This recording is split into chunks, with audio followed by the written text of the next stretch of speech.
Assalamualaikum warahmatullahi wabarakatuh. Perkenalkan, nama saya Alfionita Musa dari kelas 2A dengan NIM P0032002224. Baik, di sini saya akan melakukan seminar kasus keperawatan anak pada anak A dengan diagnosa medis abdominal pain di ruangan Mawar SUD Kota Kendari. Langsung saja kita masuk di definisi. Apa sih itu abdominal pain? Baik, abdominal pain adalah rasa nyeri perut, baik perut bagian atas atau bawah, dan dapat berkisar dari nyeri ringan sampai nyeri akut yang parah. Abdominal pain adalah gejala yang paling penting dari proses patologis akut abdominan dan merupakan salah satu alasan paling umum kunjungan pasien ke instalasi gawat darurat di rumah sakit dengan insiden sekitar 10-12% secara global. Penyebab gejala abdominal pain bervariasi, bisa termasuk penyakit kandung empedu, ulkus peptikum, keracunan makanan, divertikulitis, apendisitis, kanker, masalah ginekologi misalnya fibroid, kista, dan penyakit menular seksual, dan masalah pembuluh darah. Beberapa wanita juga bisa mengalami abdominal pain selama kehamilan. Baik, selanjutnya kita masuk ke etiologi. Etiologinya itu nyeri abdomen dapat disebabkan oleh masalah di sepanjang saluran pencernaan atau di berbagai bagian abdomen yang bisa berupa yang pertama ulkus yang mengalami perforasi, yang kedua irritable bowel syndrome atau gangguan jangka panjang pada sistem pencernaan yang umum terjadi, yang ketiga apendisitis, yang keempat pankreatis, yang kelima batu empedu. Selanjutnya masuk di patofisiologi. Untuk patofisiologi sendiri, itu rasa nyeri pada abdominal baik mendadak maupun berulang.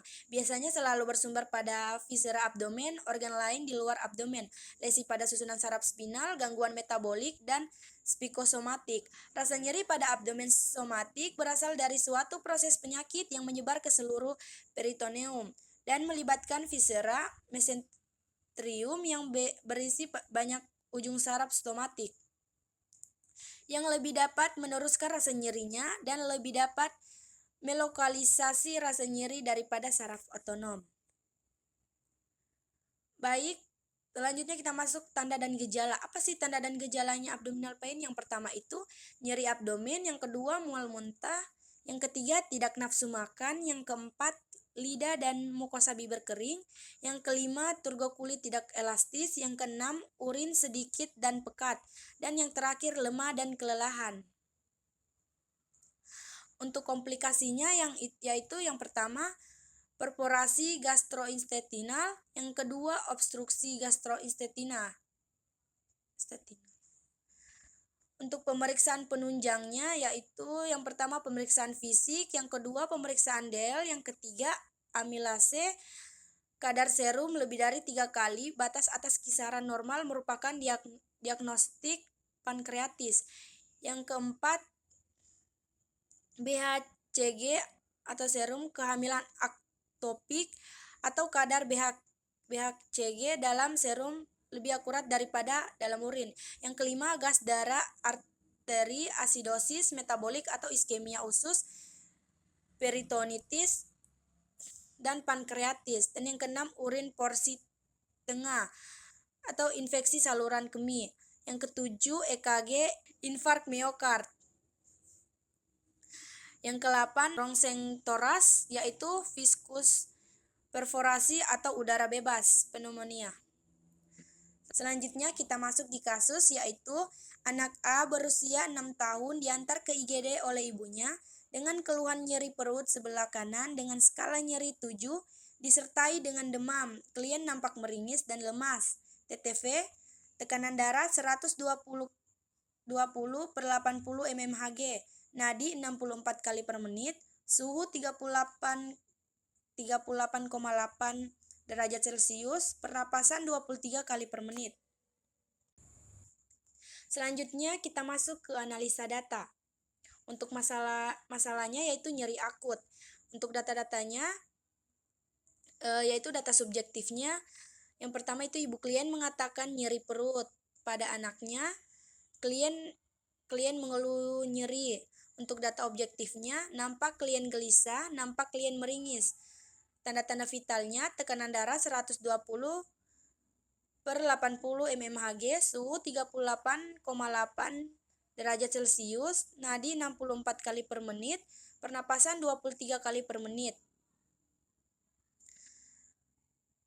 Untuk masalah kedua yaitu hipertermi, data subjektifnya, ibu klien mengatakan anaknya demam. Data objektifnya, nampak kulit klien teraba hangat, klien tampak lemas, klien tampak gelisah. Tanda-tanda vitalnya, tekanan darah 120/80 mmHg, suhu 38,8 derajat Celcius, nadi 64 kali per menit, pernapasan 23 kali per menit. Baik, selanjutnya kita masuk di rencana keperawatan. Untuk diagnosa keperawatannya, nyeri akut berhubungan dengan agen pencedera fisik. Selanjutnya kita masuk di luaran. Setelah dilakukan tindakan keperawatan selama 3 kali 24 jam, maka tingkat nyeri menurun dengan kriteria hasil. Yang pertama, keluhan nyeri dari meningkat menjadi cukup menurun. Yang kedua, meringis dari meningkat menjadi cukup menurun. Yang ketiga, gelisah dari meningkat menjadi cukup menurun. Yang keempat, kesulitan tidur dari meningkat menjadi cukup menurun. Yang kelima, nafsu makan dari memburuk menjadi cukup membaik. Yang keenam, pola tidur dari memburuk menjadi cukup membaik. Selanjutnya kita masuk di intervensi keperawatan nyeri akut. Yang saya angkat di sini untuk intervensinya manajemen nyeri. Yang pertama itu identifikasi lokasi, karakteristik, durasi, frekuensi, kualitas nyeri. Dan identifikasi skala nyeri, identifikasi nyeri nonverbal, identifikasi faktor yang memperberat dan memperingan nyeri. Untuk terapeutiknya itu berikan teknik non-farmakologis untuk mengurangi rasa nyeri. Untuk edukasinya, jelaskan penyebab, periode, dan pemicu nyeri. Yang kedua, jelaskan strategi meredakan nyeri dan kolaborasi. Yang ketiga, kolaborasi pemberian analgetik jika perlu. Baik, selanjutnya kita masuk di diagnosa keperawatan kedua, yaitu hipertermi berhubungan dengan proses penyakit. Untuk luarannya, setelah dilakukan tindakan keperawatan selama 3 kali 24 jam, maka termogulasi membaik dengan kriteria hasil, suhu tubuh dari memburuk menjadi cukup membaik, suhu kulit dari memburuk menjadi cukup membaik. Untuk luarannya, yaitu saya mengambil manajemen hipertermi, yaitu identifikasi penyebab hipertermi, monitor suhu tubuh, longgarkan atau lepaskan pakaian, lakukan pendinginan eksterna. Untuk edukasinya yaitu anjurkan tirak baring, kolaborasi. Untuk kolaborasinya yaitu kolaborasi pemberian cairan elektrolit intravena. Baik, selanjutnya kita masuk di implementasi dan evaluasi keperawatan. Untuk diagnosa keperawatan yang pertama itu nyeri akut berhubungan dengan agen pencedera fisik. Untuk hari atau tanggalnya itu Rabu tanggal 17 April 2024 jam 8. Masuk di implementasi. Yang pertama, mengidentifikasi lokasi, karakteristik, frekuensi, kualitas nyeri. Untuk hasilnya, P-nya itu penyebab. Klien mengatakan nyeri pada area perut.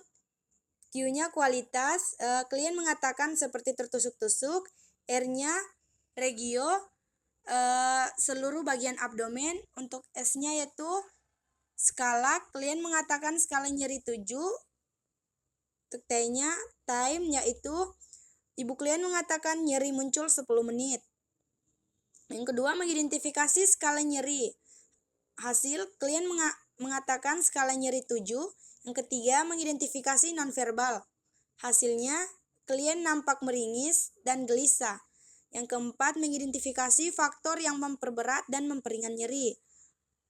Untuk hasilnya yaitu yang memperberat ketika terlalu banyak gerakan, yang memperingan ketika diinjeksi dan tidur.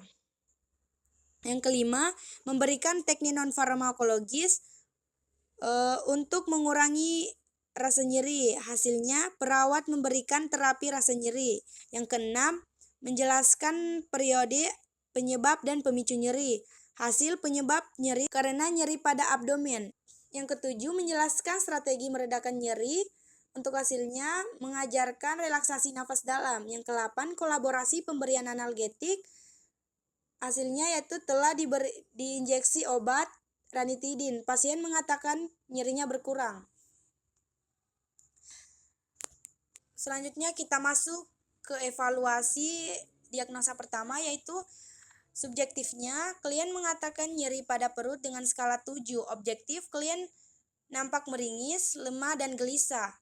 Tanda-tanda vitalnya, tekanan darah 120/80 mmHg, suhu 38,8 derajat Celcius, nadi 63 kali per menit, pernapasan 23 kali per menit. Untuk asesmennya, masalah belum teratasi, planningnya intervensi dilanjutkan.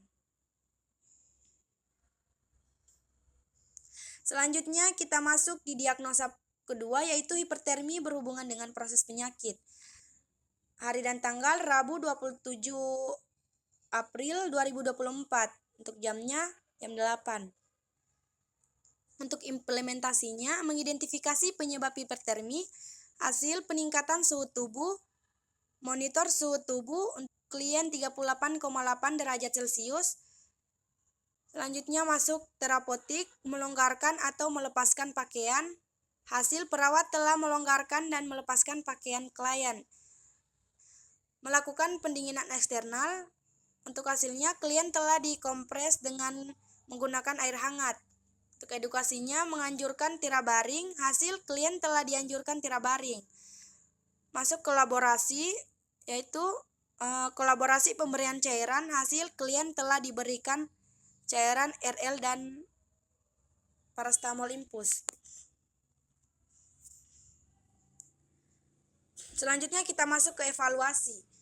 Untuk evaluasinya yaitu subjektif, klien mengatakan masih demam. Objektif, tubuh klien teraba panas, suhu 38,8 derajat Celcius. Asesmen, masalah belum teratasi, dan intervensi dilanjutkan. Baik, selanjutnya kita masuk ke implementasi hari ketiga, yaitu dengan diagnosa pertama, nyeri akut berhubungan dengan agen pencedera fisik. Hari atau tanggal Jumat 19 April 2024 di jam 15.30.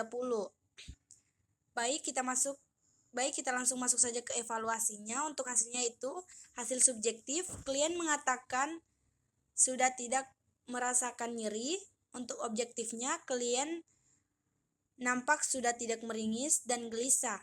Tanda-tanda vitalnya, tekanan darah 120/80 mmHg, suhu 36,8 derajat Celcius, nadi 70 kali per menit. Untuk pernapasannya 23 kali per menit. Asesmennya, masalah sudah teratasi, planning intervensi dihentikan. Baik, selanjutnya kita masuk di diagnosa kedua, yaitu hipertermi berhubungan dengan proses penyakit. Hari atau tanggal Jumat 19 April 2024, untuk jamnya yaitu 15.30. Kita langsung masuk ke evaluasi, yaitu subjektif. Ibu klien mengatakan anaknya sudah tidak panas atau demam. Objektifnya, klien sudah tidak panas, suhunya 36,7 derajat Celcius. Asesmennya, masalah teratasi, intervensi dihentikan. Baik, itulah tadi hasil presentasi seminar kasus saya. Kurang dan lebihnya mohon dimaafkan. Wabillahi taufiq wal hidayah. Wassalamualaikum warahmatullahi wabarakatuh.